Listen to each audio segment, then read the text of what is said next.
கடந்த 24 மணி நேரத்தில் கரூர், பரமத்தி, ஈரோடு, தர்மபுரி, திருப்பத்தூர், திருத்தணி உள்ளிட்ட வட உள்தமிழக மாவட்டங்களின் 10 இடங்களில் அதிகபட்ச வெப்பநிலையானது 42 டிகிரி செல்சியஸுக்கும் அதிகமாக பதிவாகியுள்ளது. அதிகபட்சமாக கரூரில் 44.3 டிகிரி செல்சியஸ் பதிவானது. இது இயல்பை விட 7.5 டிகிரி செல்சியஸ் அதிகம். வெப்ப அலையை பொறுத்தவரையில் வட உள் தமிழக மாவட்டங்களில் ஓரிரு இடங்களில் வெப்ப அலை நிலவியது. முன்னறிவிப்பை பொறுத்தவரையில் அடுத்த ஒரு 3 தினங்களுக்கு தமிழகத்தின் உள் பகுதிகளில் அதிகபட்ச வெப்பநிலை இயல்பிலிருந்து 2 முதல் 4 டிகிரி செல்சியஸும், வட உள் தமிழக மாவட்டங்களில் இயல்பை விட 3 முதல் 5 டிகிரி செல்சியஸ் வரையிலும் அதிகமாக பதிவாகக்கூடும். வெப்ப அலையை பொறுத்தவரையில் மே 6ஆம் தேதி வரை வட உள் தமிழக மாவட்டங்களில் ஓரிரு இடங்களில் வெப்ப அலை நிலவக்கூடும். கோடை மழை பொறுத்தவரையில் கடந்த 24 மணி நேரத்தில் கிருஷ்ணகிரி, தர்மபுரி, வேலூர் உள்ளிட்ட மாவட்டங்களில் ஓரிரு இடங்களில் கோடை மழை பெய்துள்ளது. அடுத்து வரும் 5 தினங்களுக்கு உள் தமிழகம் மற்றும் மேற்கு தொடர்ச்சி மலையொட்டியுள்ள மாவட்டங்களில் ஓரிரு இடங்களில் இடியுடன் கூடிய கோடை மழை பெய்யக்கூடும். மேலும் மே 7ஆம் தேதி நீலகிரி, ஈரோடு, தருமபுரி, கிருஷ்ணகிரி, திருப்பத்தூர், வேலூர் மாவட்டங்களில் ஓரிரு இடங்களில் கனமழைக்கான வாய்ப்பு உள்ளது. கோடை மழை பொறுத்தவரையில் கடந்த மார்ச் 1 முதல் இன்று வரையான காலகட்டத்தில் இயல்பு மழையானது 6 சென்டிமீட்டர், பெய்துள்ள மழையின் அளவு 1 சென்டிமீட்டர், 74% இயல்பை விட குறைவு. சென்னை மற்றும் புறநகரை பொறுத்தவரையில் அதிகபட்ச வெப்பநிலை அடுத்து வரும் 2 தினங்களுக்கு 39 முதல் 40 டிகிரி செல்சியஸ் வரை பதிவாகக்கூடும்.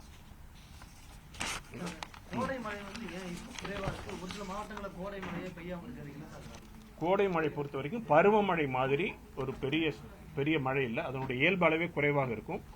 கோடை காலத்தில் நமக்கு இப்ப கூடிய காற்றுடைய போக்க பார்த்தீங்கன்னா தற்பொழுது இயல்பாக பார்க்கும் பொழுது வங்கக்கடல் பகுதியிலும் அரபிக்கடல் பகுதியிலும் காற்றழுத்தம் அதிகமாக இருக்கக்கூடிய பகுதி நிலவும். இந்த 2 பகுதியிலிருந்து வீட்டக்கூடிய காற்றுடைய இரண்டும் சந்திக்கின்ற பகுதி விண்ட் டிஸ்கண்டினியூட்டி சொல்லுவாங்க. அது நடுவில் இன்டீரியர் போர்ஷன்ல போகும். அந்த பிராட் போர்ஷன்ல எந்த இடத்துல மாய்ச்சர் கன்வர்ஜென்ஸ், காற்றுடைய மிதப்புத்தன்மை, பயோயன்சி இதை பொறுத்து தான் இருக்கும். நேற்று பார்த்தீங்கன்னா இதுல மட்டும் உங்களுக்கு ஆலங்கட்டி மழை பெஞ்சிருந்தது. அது குறிப்பிட்ட குறுகிய இடத்துல குறுகிய காலத்துல தான் நிகழும். கோடைமழை பருவமழை மாதிரி ஒரு லோ பிரஷர் முடிய இருக்கக்கூடிய மழை கிடையாது.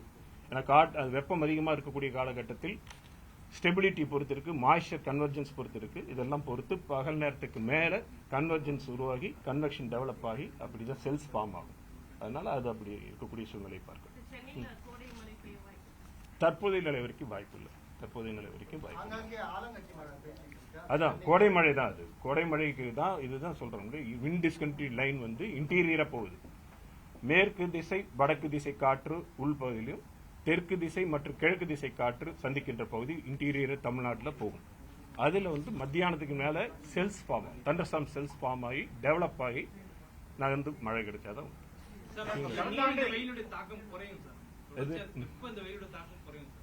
இது இந்த காலகட்டம் மே மாத காலகட்டம் வெப்ப காலகட்டம் தான். இதுல கோடை மழை வருகின்ற பொழுது 1-2 தினங்கள் குறையலாம். மற்றபடி பொதுவாகவே இது இந்த வெயில் காலகட்டம் தான். ஆமா, அதாவது வெப்பத்தை பொறுத்தவரையில் ஒன்னு பிராடர் ரீசன், ஒன்னு லோக்கல் எஃபெக்ட். 2 கலந்ததுதான், 2 ரீசன் இருக்கும். இது ஒரு குறிப்பிட்ட காரணத்தால வெப்ப இது கிடையாது. இப்ப எல்னினோ இருக்கக்கூடிய ஒரு காலகட்டம், எல்னினோ முடிஞ்சு போகிற காலகட்டத்தில் இயல்பாக நம்மளுடைய வட இந்திய பகுதிகளில் நம்ம குறிப்பா சென்ட்ரல் இந்தியால எல்லாம் பாத்தீங்கன்னா சப்சிடன்ஸ் அதிகமா இருக்கக்கூடிய காலகட்டம், அது ஒன்று இருக்கக்கூடியது. அதை தவிர்த்து கோடை மழை குறைவா இருக்கின்ற போது சாயில் மாய்ச்சர்ஸ் கம்மியா இருக்கும். சாயில் மாய்ச்சர் ட்ரையா பார்க்கணும். 73% இயல்போட குறைவு. சாயில் மாய்ச்சர் கம்மியா இருக்கும்போது டைரக்டா சூரிய வெளிச்சம் உள்ள விழுகுது, மேகக்கூட்டங்கள் இல்லாத சூழ்நிலை. பிறகு சுற்றுப்புற சூழ்நிலையில் அந்த இடத்துல இருக்கக்கூடிய சுற்றுப்புற சூழ்நிலை இதெல்லாம் கலந்துதான் மண்ணுடைய தன்மை மாறுபடுது. கரூர்ல இருக்கிற மண் மாதிரி மதுரையில் இருக்கிற மண் மாதிரி இருக்காது. ஸோ மண்ணுடைய தன்மை மாறுபடும். Local effect plus regional effect. ரெண்டும் கலந்து தான் உங்களுக்கு வெப்பநிலை மாறக்கூடிய சூழ்நிலை. இப்ப கடலோர பகுதியில் இருந்தால் காற்று வந்து தரைக்காற்று, இப்போ சீ பிரீஸ் சென்னை மாதிரி இடத்துல கடல் காற்று தரைக்காற்று முடிவு பண்ணக்கூடிய விஷயமா இருக்கு. உள் பகுதியில அந்த அளவுக்கு காற்று இருக்காது. காற்றில் ஈரப்பதம் உள்ள அட்வெக்ஷன் ஃப்ரம் தி பே சைட்ல இருந்தோ இல்ல அரேபியன் சீ சைட்ல இருந்தோ போகணும். அப்படி இருக்கின்ற காலகட்டத்தில் தான் இது வரக்கூடிய. இல்ல மேல் பகுதியிலிருந்து நிலைத்தன்மை மாறுகின்ற பொழுது பயோஎன்சி மாறும் பொழுது வரும். சார் எல்னினோக்கு அடுத்த வர ஆண்டு எப்பவுமே கொஞ்சம் வெப்பம் அதிகமா காணப்படுதுல்ல சார்? 2016 கம்பேர் பண்ணும்போது இப்ப அதிகமா இருக்கு. சோ அதுக்கான ரீசன் என்ன சார்? அதான் அந்த எல்னினோ காலகட்டத்தில் மே மாத அந்த வந்து எல்னினோங்கிறது 1 இயர் 1.5 இயர்ஸ் இருக்கக்கூடிய நிகழ்வு. அதுல பருவத்தை பொறுத்தவரைக்கும் நம்ம பாத்தீங்கன்னா மத்திய பகுதிகளில் ஆன்டி சைக்ளோன் என்று சொல்லக்கூடிய காற்றழுத்த, அதாவது வளம் பகுதியில் சுற்றி செல்லக்கூடிய கடிகார திசையில் காற்று சூழக்கூடிய பகுதி இருக்கும். அந்த காலகட்டத்தில் மேகக்கூட்டங்கள் குறைவாக இருக்கின்ற பொழுது, காற்றில் ஈரப்பதம் குறைவாக இருக்கின்ற பொழுது, ரிட்ஜ் பொசிஷன் இருக்கிற பொழுது வெயில் நேரடியாக அடிக்கக்கூடிய சூழ்நிலை இருக்கிறதுனால வெப்பம் அதிகம்.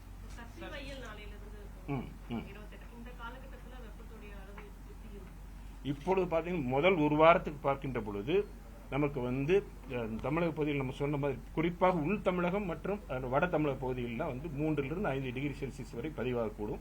இது ஆவரேஜ் கண்டிஷன்.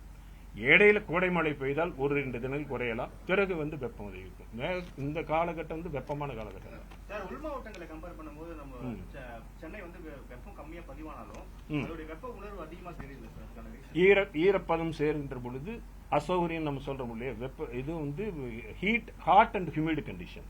வெப்பமும் பிளஸ் அந்த ஈரப்பதமும் கூடிய சூழ்நிலை இருக்கின்ற பொழுது நம்ம அசௌகரியம் ஏற்படும். வெப்பம் குறைவாக இருக்கின்ற காலகட்டத்தில் கூட வெப்பத்துடைய அளவு குறைவாக இருந்தாலும் ஈரப்பதம் அதிகமாக இருந்தால் ஃபீல் சென்ஸ் இது வந்து டிஸ்கம்ஃபர்ட் இருக்கும். அந்த டிஸ்கம்ஃபர்ட்னால நம்ம அந்த இது ஃபீல் பண்ணுறோம்.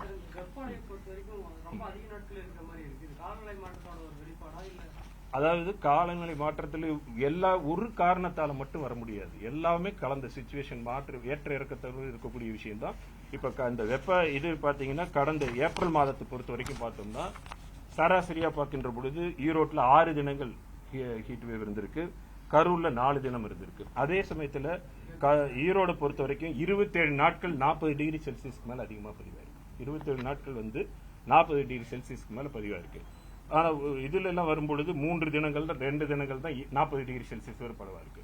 ஸோ வெப்பம் என்பது ஒரு குறிப்பிட்ட இடத்தை பொறுத்து கூட மாற்றம் இருக்கும். நீங்க வந்து ஒரு காற்று வீசக்கூடிய இடத்துல போய் நின்னீங்கன்னா அங்க கொஞ்சம் கூலா தெரியும். வெப்பம் வந்து லோக்கலைஸ்ட் எஃபெக்ட் நிறைய இம்பாக்ட் இருக்கும். ஸோ அந்த எந்த இடத்துல நம்ம மெஷர் பண்றோம் அதை பொறுத்து இருக்கு. ஸோ அதனால தான் சொன்ன மாதிரி ஒரு regional effect plus local effect ரெண்டும் கலந்தது தான் நமக்கு வெப்பத்தை தரக்கூடிய சூழ்நிலை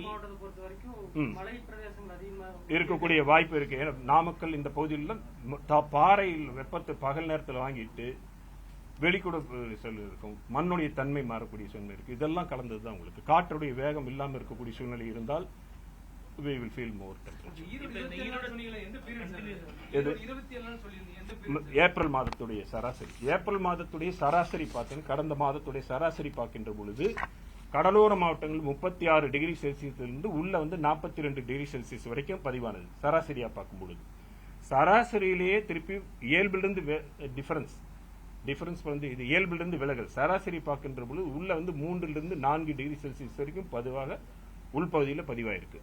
ஒரு பர்டிகுலர் டேல வந்தீங்கன்னா ஊட்டியில 5 டிகிரி செல்சியஸ் அதிகமாக பதிவாயிருக்கு. ஒரு பர்டிகுலர் டேல நான் சொல்றேன் 30 நாட்களுக்கான சராசரி பார்க்கின்ற பொழுது கடலோர பகுதியிலிருந்து இன்டீரியர் போர்ஷன் வரைக்கும் உள்ள போகும் பொழுது 36 டிகிரிலிருந்து 40 டிகிரி 43 டிகிரி வரைக்கும் உள்ள போயிருக்கு. சராசரி 30 நாட்களுக்கான சராசரி. கடந்த மாசம் மாவட்டங்கள் ஹீட் வேவ் டேஸ் வந்து எத்தனை நாள் பதிவாயிருக்கு? ஈரோட்ல 6 தினங்கள், கரூர்ல 4 தினங்கள். மொத்தமா ஈரோடு கரூர்ல மட்டும் தான் நமக்கு அந்த நம்ம டேட்டா இருக்கக்கூடிய அந்த இந்த கிரைட்டீரியா பொறுத்து. மற்றபடி அதிக வெப்பம் உள்ள நாட்களும் இந்த டிஸ்கம்ஃபர்ட் டேஸும் இருந்திருக்கு. 40 டிகிரிக்கு மேல போகின்ற பொழுது அதெல்லாம் நிறைய இடத்துல நமக்கு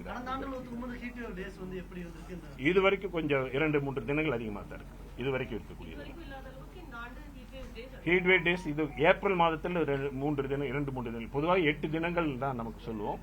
அதுல இது வரைக்கும் இருக்கிற 6 தினங்கள் வரைக்கும் வந்திருக்கு. இயல்பு ஒட்டி தான் வந்துட்டு இருக்கு அந்த டேட்ல. ஓகே.